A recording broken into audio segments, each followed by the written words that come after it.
Hi guys, we are starting chapter, I believe this is 13, the Trogglehumper for the Fleshlumpeater.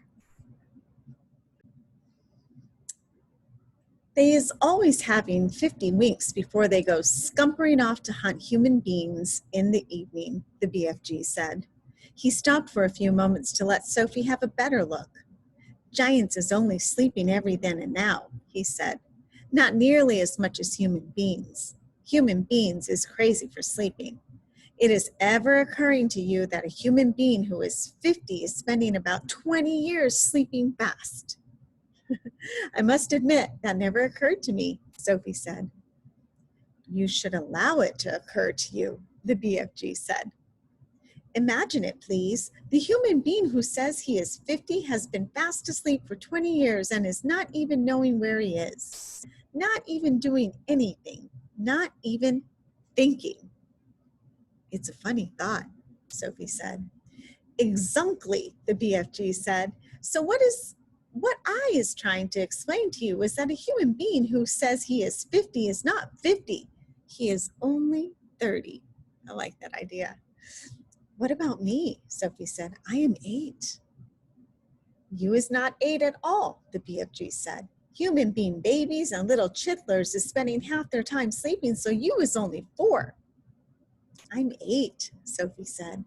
You may think you is 8, the BFG said, but you has only spent 4 years of your life with your little eyes open. You is only 4, and please stop higgling me.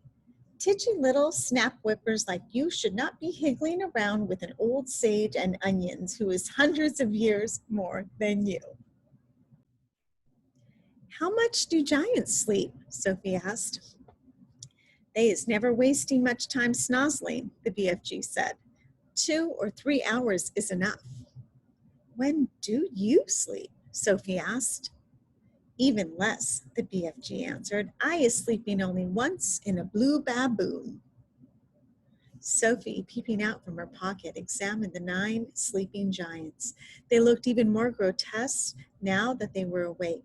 Sprawled out across the yellow plain, they covered an area about the size of a football field. Most of them were lying on their backs with their enormous mouths wide open, and they were snoring like foghorns. The noise was awful. Suddenly, the BFG gave a jump in the air. By gum frog, he cried. I is just having the most wopsy-whiffling idea. What? Sophie said. Wait, he cried. Hold your horse feathers. Keep your skirt on. Just you wait to see what I is going to bring about. He galloped off fast to his cave with Sophie hanging on tight to the rim of the pocket. He rolled back the stone. He entered the cave. He was very excited. He was moving quickly. You stay where you is in my pocket, Huggy Bee, he said. We is doing this lovely bit of buck-swashling both together. He laid aside the dream-catching net but hung on to the suitcase. He ran across the other side of the cave and grabbed the long trumpet thing, the one he had been carrying when Sophie had first seen him in the village. With the suitcase in one hand and the trumpet in the other, he dashed out of the cave. What is he up to now? Sophie wondered. Keep your head up good, the BFG said. Then you will get a fine winkle of what is going on. When the BFG came near to the sleeping giants, he slowed his pace. He began moving softly.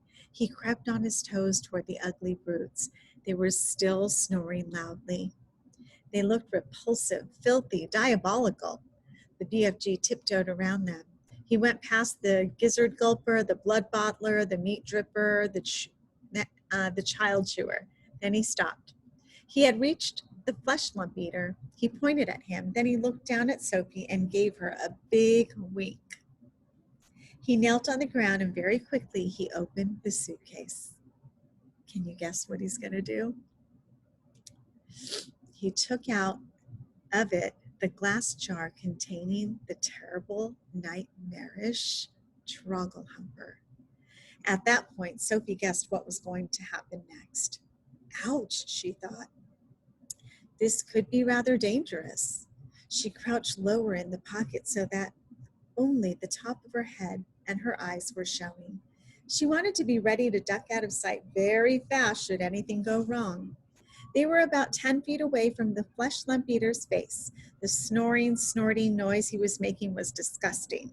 Every now and again, a big bubble of spit formed between his two open lips, and then it would burst with a splash and cover his face with saliva. Taking infinite care, the BFG unscrewed the top of the glass jar and tipped the squiggling, squirming, faintly scarlet Trogglehumper into the wide end of his long trumpet. He put the other end of the trumpet to his lips. He aimed the instrument directly at the Fleshlumpeater's face. He took a deep breath, puffed out his cheeks, and then woof, he blew. Sophie saw a flash of pale red go darting towards the giant's face. For a split second, it hovered above the face. Then it was gone. It seemed to have been sucked up the giant's nose, but it had all happened so quickly, Sophie couldn't be sure. "We had better be skittling away quick to where it is safe," the BFG whispered. He trotted off for about 100 yards, then he stopped. He crouched low to the earth.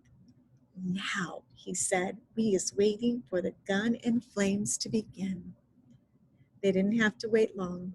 The air was suddenly pierced by the most fearful roar Sophie had ever heard, and she saw the Fleshlumpeater's body, all 54 feet of it, rise up off the ground and fall back again with a thump.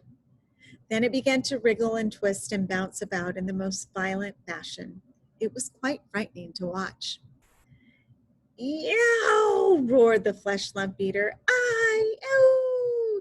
"He's still asleep," the BFG whispered. "The terrible Trogglehumpy nightmare is beginning to hit him." "Serves him right," Sophie said. She could feel no sympathy for this great brute who ate children as though they were sugar lumps. "Save us!" screamed the Fleshlumpeater, thrashing about madly. "He is after me! He is getting me!" The thrashing of limbs and the waving of arms became more violent by the second. It was an awesome thing to watch, such a massive creature having such mighty convulsions. "It's Jack!" bellowed the Fleshlumpeater. "It's the gruelful Gruntious. Jack is after me. Jack is whack-crackling me. Jack is spike-sticking me. Jack is splash-plunking me." It is the terrible fright-swiping Jack. The Fleshlumpeater was writhing about over the ground like some colossal, tortured snake. "Oh, spare me, Jack," he yelled. "Don't hurt me, Jack." "Who is this Jack he's on about?" Sophie whispered. "Jack is the only human being all giants is frightened of," the BFG told her. "They is all absolutely terrified of Jack. They is all hearing that Jack is a famous giant killer." "Save me," screamed the Fleshlumpeater. "Have mercy on this poor little giant." The beanstalk. "He is coming at me with his terrible spike-sticking beanstalk. Take it away, I is begging you, Jack. I is praying you not to touch me with your terrible spike-sticking beanstalk." "Us giants," the BFG whispered, "is not knowing very much about this dreadful human being called Jack. We is knowing only that he is a famous giant killer and that he is owning something called a beanstalk. We is knowing also that the beanstalk is a fearsome thing and Jack is using it to kill giants." Sophie couldn't stop smiling. "What is you giggling at?" the BFG asked her, slightly nettled. "I'll tell you later," Sophie said. There they are. The awful nightmare had now gripped the great brute to such an extent that he was tying his whole body into knots. "Do not do it, Jack," he screeched. "I was not eating you, Jack. I is never eating human beings. I swear I has never gobbled a single human being in all my wholesome life." "Liar," said the BFG. Just then one of the Fleshlumpeater's flailing fists caught the still fast asleep meat-dripping giant smack in the mouth. At the same time, one of his furiously thrashing legs kicked the snoring, gizzard-gumpling giant right in the guts. Both the injured giants woke up and leaped to their feet. "He is swiping me right in the mouth," yelled the meat dripper. He is bun-swaggling me smack in the gut, shouted the gizzard gulper. The two of them rushed at the Fleshlumpeater and began pounding him with their fists and feet. The wretched Fleshlumpeater woke up with a bang. He awoke straight from one nightmare into another.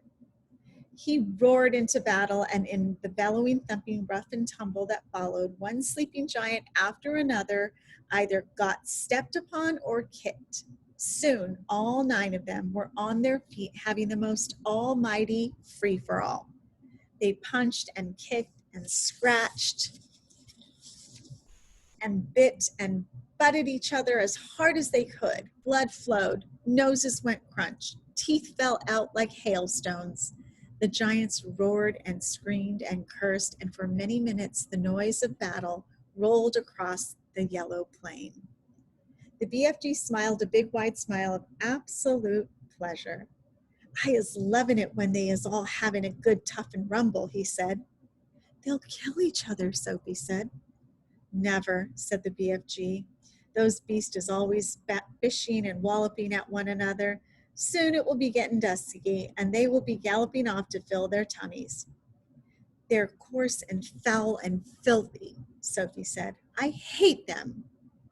As the BFG headed back to the cave, he said quietly, we certainly was putting that nightmare to good use, though, wasn't we? Excellent use, Sophie said. Well done, you. And that is the end of chapter 13. So we'll be starting 14 dreams next.